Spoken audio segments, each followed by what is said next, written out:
Late 16th century में German के बेडबर्ग शहर में एक शैतानी जीव ने आतंक मचा रखा था, जिसने उस गांव के कैटल्स यानी कि भेड़ बकरी को मार डाला था और साथ ही उनकी महिलाओं और बच्चों को भी एक रहस्यमयी तरीके से मार डाला था। दोस्तों, यह पीटर स्टबे बेडबर्ग की वेयरवुल्फ की सच्ची कहानी है, जिसके अपराध ने पहले से ही राजनीतिक और धार्मिक उथल पुथल में गिरे हुए एक जर्मन शहर को अकल्पनीय नाइटमेयर में धकेल दिया था। पीटर स्टबे, जिनका नाम एबिल ग्रिसवॉल्ड भी था, जो कि जर्मनी के कोलोन स्टेट में स्थित बेडबर्ग के ग्रामीण समुदाय के एक धनी किसान थे। उनको समुदाय में एक विधुर यानी कि जिसकी पत्नी नहीं होती और जिसके 2 एडल्ट बच्चे थे, उसके रूप में जाना जाता था, जिनकी संपत्ति की वजह से उन्हें सोसाइटी में काफी रिस्पेक्टेड माना जाता था। लेकिन यह पीटर का पब्लिक फेस था। उसका असली चेहरा आपको आगे इस कहानी में पता चलेगा।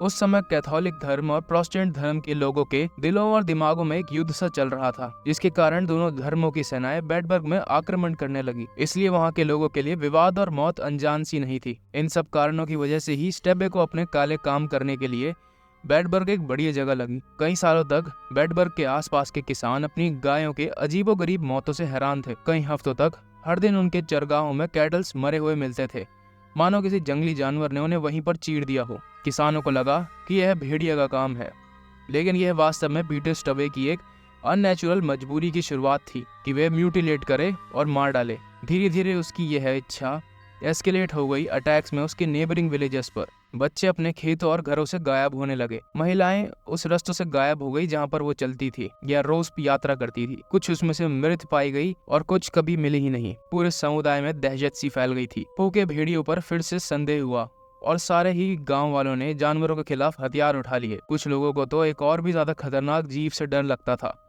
जी हाँ, एक वेयरवुल्फ, जो कि इंसान के रूप में बिना किसी शक के उनके बीच में चल सकता था और फिर जब चाहे अपनी भूख मिटाने के लिए भेड़िए के रूप में बदल जाता। हालांकि वह सचमुच भेड़िए में नहीं बदलता था, लेकिन अपने शिकार की तलाश में पीटर स्टबे भेड़िए की खाल से खुद को ढक लेता था। अपने मुकदमे में स्टबे ने कबूल किया कि 12 साल की उम्र में शैतान ने उसे एक भेड़िए की फर से बनी हुई जादुई बेल्ट दी, जिसे पहनने पर वह एक लालची भक्षक भेड़ी जैसा दिखने लगता था, जो मजबूत और शक्तिशाली थी, जिसकी आंखें बड़ी बड़ी थी और जो रात में आग की लपटों की तरह चमकती थी। उसका मुंह बड़ा और चौड़ा था, जिसमें बहुत ही तीखे और क्रूर दांत थे। उसका शरीर बहुत ही बड़ा था और उसमें एक शक्तिशाली पंजे भी थे। जब उसने बेल्ट उतारी तो उसने माना कि वह अपनी मानवीय अवस्था यानी ह्यूमन फॉर्म में वापस लौट आया है। गाँव में अकल्पनीय हत्याएं हो रही थी। पीटर स्टबे एक सीरियल किलर था और अपने हत्याकांड के दौरान वह 13 बच्चों, 2 गर्भवती महिलाओं और बहुत से मवेशी कैटल की हत्याओं के लिए जिम्मेदार था।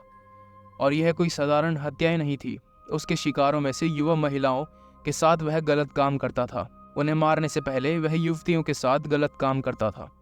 जो गर्भवती महिलाएं होती थी, वह उनके पेट से उनके बच्चों को फाड़कर बाहर निकालता था और उन्हें कच्चा ही खा जाता था। उसने अपने मुकदमे के चलते दौरान यह कबूल किया कि उसने उनके दिलों को गर्म और कच्चा ही खा लिया, जिसके बाद उसने उन्हें स्वादिष्ट निवाला बताया और मेमनों और बछड़ों यानी कि बकरी के बच्चे और गाय के बच्चों को चीरकर ही कच्चा खा लिया था। एक हत्याकांड में जिसने उसने 3 लोगों को साथ में ही मार दिया था। स्टबे ने बेडबर्ग के शहर की दीवारों के ठीक बाहर 2 पुरुषों और एक महिलाओं को देखा, जो कि टहल रहे थे। वह उन्हें देखकर झाड़ियों के पीछे छुप गया। उसने एक आदमी का नाम पुकारा और बहाना बनाया कि उसे कोई लकड़ी की जरूरत है और उसकी मदद की जाए। जब वह युवक दूसरे की नजरों से दूर उसके साथ शामिल हुआ तो स्टबे ने उसका सिर कुचल दिया। जब वह आदमी वापस नहीं लौटा तो दूसरा युवक उसके तलाश में गया और वह भी मारा गया। खतरे के डर से महिला भागने लगी, लेकिन स्टबे उसे पकड़ने में कामयाब रहा। पुरुषों के शव जो मिले उनके साथ बहुत ही बेरहमी से चीरफाड़ करी हुई थी, लेकिन महिला कभी भी नहीं मिली और ऐसा माना जाता है कि स्टबे ने उसका बलात्कार करने की कोशिश करी और उसे मारने के बाद पूरी तरीके से खा लिया। कम से कम एक बच्चा बहुत ही लकी था जो कि हमले से बच गया था। कई बच्चे घास के मैदान में कुछ गायों के साथ खेल रहे थे। स्टबे ने उनके पीछे दौड़ लगाई और एक छोटी लड़की की गर्दन पकड़ ली। जब दूसरे बच्चे भाग रहे थे, स्टबे ने उन्हें भी मारने की कोशिश करी, लेकिन उसकी उंगलियां उनके गले तक कॉलर वाले कपड़ों की वजह से ऐसा करने से रुक गई, इसलिए उसे चिल्लाने का समय मिल गया। इस चीख ने कैटल्स को घबराने पर मजबूर कर दिया और अपने बच्चों की सुरक्षा के लिए कैटल्स ने उस पर हमला कर दिया। इसी दौरान स्टबे ने उस लड़की को छोड़ दिया और भाग गया। लड़की तो बच गई, लेकिन वह स्टबे को पहचान नहीं पा रहे थे। शायद यह उसकी सबसे भयानक हत्या थी जिसे उसने अपने परिवार के लिए ही रखा था। स्टबे के अपनी बहन और अपनी बेटी के साथ बहुत ही गलत संबंध थे, जिसकी वजह से वह गर्भवती हो गई थी। उसने अपने दोनों बेटों को जान से मार दिया और उनका दिमाग खा लिया। किसी भी परिभाषा के अनुसार पीटर स्टबे एक राक्षस था, फिर भी वह शहरवासियों के लिए एक संदेह पद बना हुआ था। स्टबे के मुकदमे को ठीक 2 साल बाद लिखी गई the damnable life and death of Stubbe Peter में जॉर्ज बोस ने लिखा, स्टबे ने अपनी जादुई बेल्ट की शक्ति के कारण खुद को अजय समझ लिया था और यह घमंड था जो कि उसके आतंक के शासन को समाप्त कर दिया।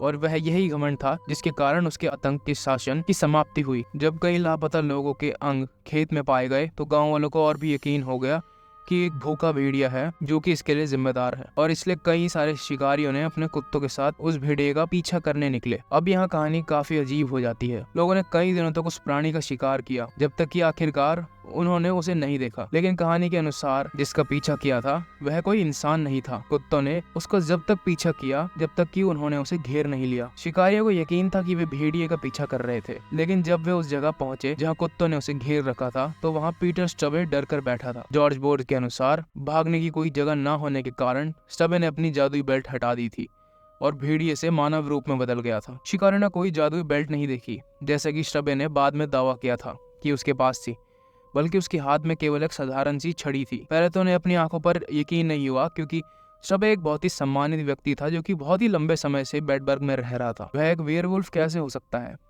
शायद यह वास्तव में पीटर स्टबे नहीं था, उन्होंने तर्क दिया, लेकिन एक शैतानी चाल थी। इसीलिए उन्होंने स्टबे को उसके घर तक पहुंचाया और निर्धारित किया कि वह वास्तव में पीटर स्टबे था जिसे वे जानते थे। पीटर स्टबे को गिरफ्तार कर लिया गया और अपराधों के लिए मुकदमा चलाया गया। अब वेयरवुल्फ समझे जाने वाले स्टबे पर मुकदमा चलाया गया और रैक पर यातना की दर्द से यानी उसको टॉर्चर किया गया और उसे मार पिटाई के बाद उसने अपने अपराधों को कबूल किया, जिसमें जादू टोना, शैतान के साथ उसका संबंध और जादू की बेल्ट की कहानी शामिल थी। स्टबे को 28 अक्टूबर 1589 को दोषी पाया गया और उसका निष्पादन उन अपराधों की तरह ही भयानक था जिनका उस पर आरोप लगा था। उसके शरीर को एक बड़े पहिए पर फैलाकर बांध दिया गया। लाल गरम चिमटों से उसके जल्लादों ने उसकी हड्डियों से 10 स्थान पर मांस निकाला। उसके हाथ और पैर एक बड़ी कुल्हाड़ी से तोड़ दिए गए। उसका सिर काट दिया गया। पीटर स्टबे के शरीर के साथ साथ उसकी बेटी और उसकी मालकिन दोनों को उसके अपराधों में मदद करने का दोषी ठहराया गया और उनको भी सूली पर जला दिया गया। मजिस्ट्रेट के निर्देश पर अन्य संभावित शैतान उपासकों के लिए एक चेतावनी सभी को देखने के लिए रखी गई थी। इस पहिए पर स्टबे को प्रताड़ित किया गया था। उसे एक खंबे पर ऊंचा रखा गया था जिस पर लकड़ी की 16 गज लंबी पट्टियां लटकी हुई थी जो उसके 16 ज्ञात पीड़ितों का प्रतिनिधित्व करती थी। उसके ऊपर एक भेड़िए की फेम की आकृति भी बनाई गई और ऊपर खंबे के नुकीले सिरे पर पीटर स्टबे का कटा हुआ सिर रखा गया था। दोस्तों, आपको ये वीडियो कैसी लगी कमेंट में जरूर बताएं और अपनी हॉरर स्टोरी हमारे बताए गए ईमेल पर जरूर भेजें।